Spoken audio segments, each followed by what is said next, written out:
जब अकारण क्रोध आने लग जाए तो समझ लेना तुम्हारा कोई बहुत बड़ा नुकसान होने वाला है। क्योंकि विचारकों ने क्रोध को आंधी कहा है, तूफान कहा है। आंधी जब आती है उस समय पता नहीं चलता है कितना नुकसान हुआ है, लेकिन तूफान जब चला जाता है उसके बाद पता चलता है कितने घर गिर गए, कितने पेड़ गिर गए और कितने जानवर मर गए, चिड़िया मर गई। ये आंधी तूफान चले जाने के बाद पता चलता है।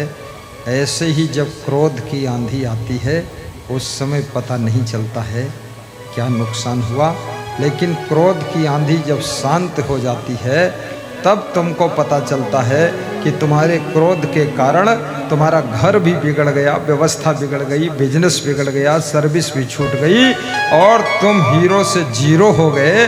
एक क्रोध मनुष्य को जीरो पर लाकर खड़ा कर देता है, इसलिए क्रोध को कृपया कंट्रोल रखना चाहिए।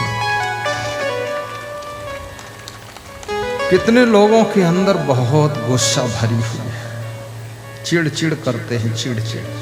छत्तीसगढ़ी भाषा में जो बहुत गुस्सा करता है उसको बोलते हैं ये चिड़चिड़ बहुत करता है, चिड़चिड़। और आजकल लड़कियां भी बहुत चिड़चिड़ करती हैं और लड़के भी चिड़चिड़ करते हैं। 7 साल का बच्चा भी चिड़चिड़ करता है। 9 साल की लड़की भयंकर चिड़चिड़, अब्बड़ चिड़चिड़ करती है। अब क्यों चिड़चिड़ करते हैं, इसका कारण क्या है? कारण ये है उनको अपनी मनमानी करने को मिलता नहीं है। मनमानी घूमना चाहते हैं, मनमानी मोबाइल चलाना चाहते हैं, मनमानी स्कूटी चाहते हैं लेकर घूमूं, मनमानी कपड़ा पहनना चाहते हैं। जब उनको अपने मन की करने को मिलता नहीं है तो वे चिड़ चिड़ चिड़ चिड़ करने लग जाते हैं। और उनके जब मित्र मिलते हैं, सखियां मिलती हैं, सहेलियां मिलती हैं, दोस्त मिलते हैं तो ऐसे मुस्कुराते हैं, लगता है शक्कर घोल दिया है मीठी मुस्कान। तेरी मंद मंद मुस्कनियां बलिहार जाऊं रे, ऐसे मुस्कुराते हैं। माँ बाप से चिड़चिड़ करते हैं।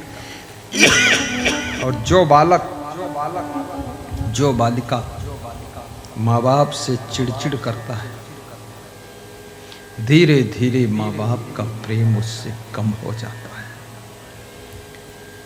जो व्यक्ति ज्यादा गुस्सा करता है उसके प्रति धीरे धीरे प्रेम कम होने लग जाता है। याद रखना, प्रेम से प्रेम बढ़ता है, क्रोध से प्रेम नहीं बढ़ता है। इसलिए व्यास गादी निवेदन करती है, चिड़चिड़ स्वभाव मिटाइए। भगवान राम से सब प्रेम क्यों करते थे? क्योंकि राम का स्वभाव बहुत सुंदर था। कैसा स्वभाव था राम का? जब केवट ने राम को मना किया कि नाव नहीं लाऊंगा तो राम ने क्या कहा है? कृपा सिंधु बोले मुस्कान।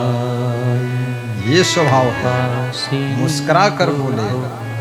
राम का स्वभाव, तुम्हारा स्वभाव तुमको महान बनाता है, तुमको भगवान बना देता है और तुमको पूजनीय बना देता है।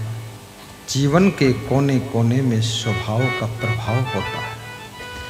स्वभाव सुंदर बनाने में 1 पैसा खर्च नहीं होता।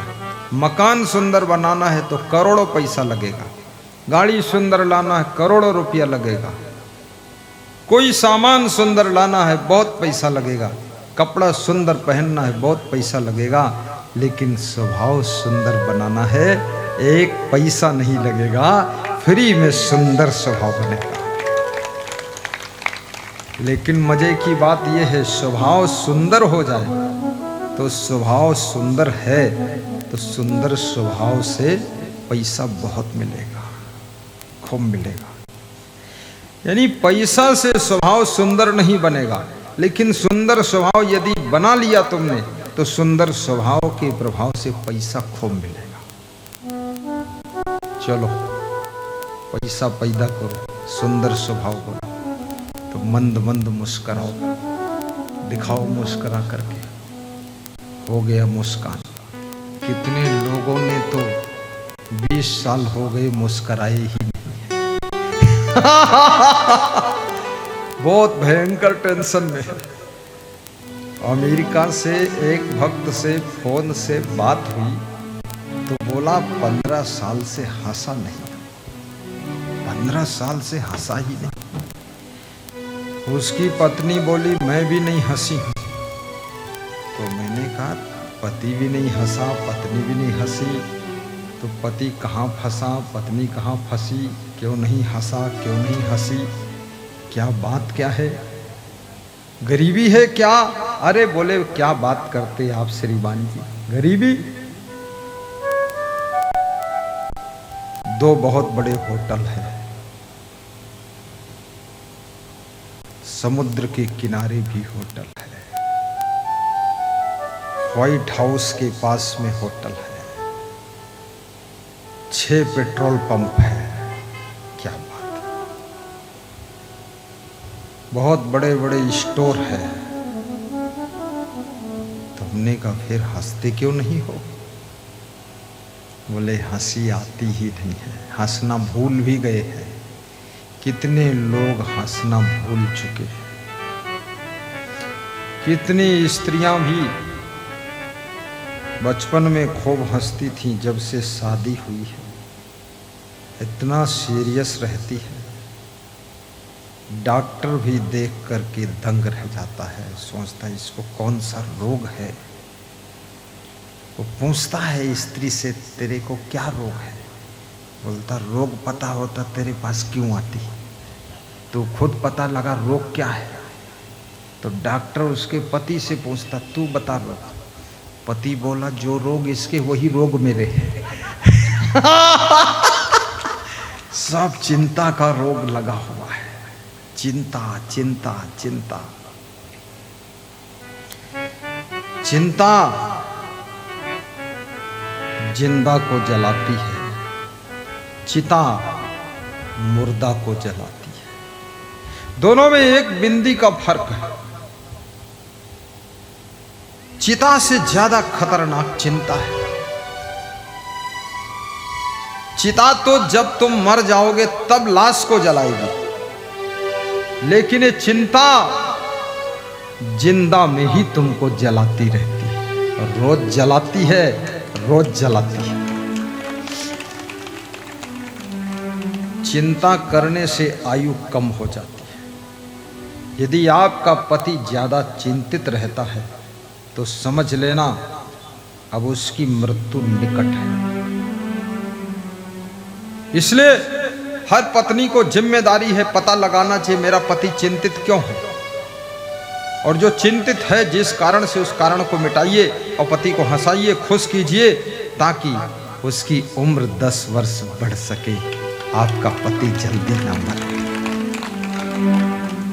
क्योंकि पति के मरने के बाद स्त्री का सुहाग मर जाता है, चूड़ियां मर जाती हैं, पैल की खनकार मर जाती है, माथे की बिंदिया मर जाती है, जिंदगी की चमक दमक मर जाती है, और जिंदगी में उसकी रक्षा करने वाला रखवाला वो मर जाता है। याद रखना गृहस्थ आश्रम में स्त्री का सहारा पति होता है। संत जीवन में शिष्य का सहारा, संत का सहारा उसका गुरु होता है। मनोबल बढ़ता है। आप देखिए कोई स्त्री अगर अपने पति के साथ जा रही है तो स्त्री निश्चिंत है, पति थोड़ा चिंतित है। लेकिन उसका पति साथ में ना हो तो स्त्री को भय लगता है कि मेरी रक्षा करने वाला कोई नहीं है, और पता नहीं इस पागल हिंदुस्तान में किसका मूड बिगड़ जाए, कब क्या हो जाए, मेरी रक्षा कौन करेगा।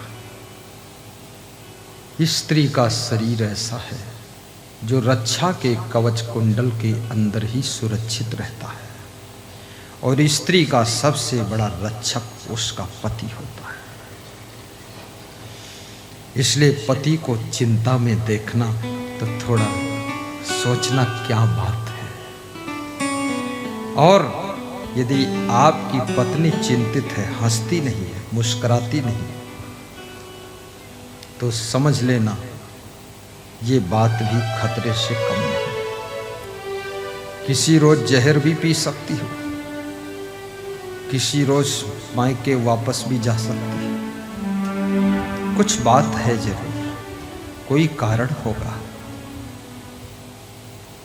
पति को देखकर पत्नी को खुश होना चाहिए, अपनी पत्नी को देखकर पति को खुश होना चाहिए, गुरु को देखकर शिष्य को खुश होना चाहिए। जो शिष्य गुरु को देखकर खुश नहीं होता है, जो शिष्य गुरु के साथ में रहकर भी खुश नहीं है, उस शिष्य के अंदर वासना का सांप घुस चुका है, इसलिए वो खुश नहीं हो रहा। उसको वासना का विषैला सांप डस रहा है, अंदर अंदर बार बार सांप डस रहा है, इसलिए वो खुश नहीं हो पा रहा है। अन्यथा गुरु को देखकर तो भगवान भी खुश हो जाते हैं, गुरु को देखकर तो सारी दुनिया खुश होती है। तेरी मंद मंद मुस्कानियां बलिहार जाऊंगी, कितनी खुशी होती है। गुरुवर तेरी मुस्कान पागल कर जाती है, घायल कर जाती है, कितना खुशी दे जाती है।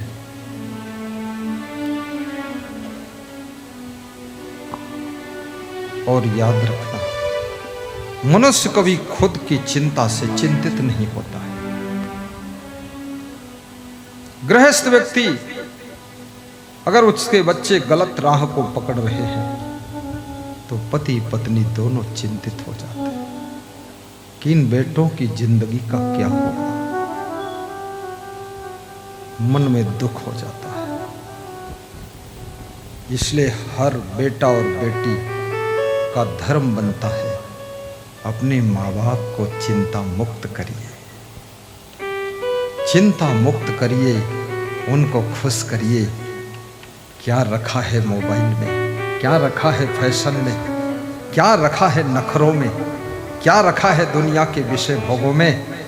अगर तुम्हारे माँ बाप खुश हैं तो उनकी खुशी ही तुम्हारे जीवन का श्रृंगार है, उनकी खुशी ही तुम्हारे जीवन का श्रृंगार है।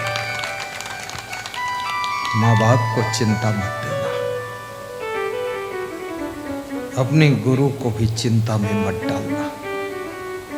गुरु को हंसाना भी, पति को हंसाना, पत्नी को हंसाना, माँ बाप को हंसाना, खुश कर देना, अपनी बहन को भी खुश कर देना।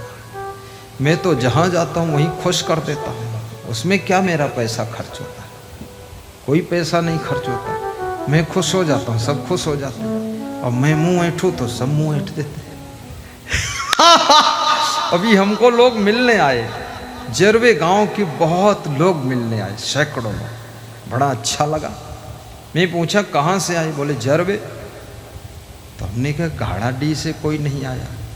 बोले गाड़ा गाड़ा जोहार। उनके साथ में हंसता था, वो भी हंसते थे।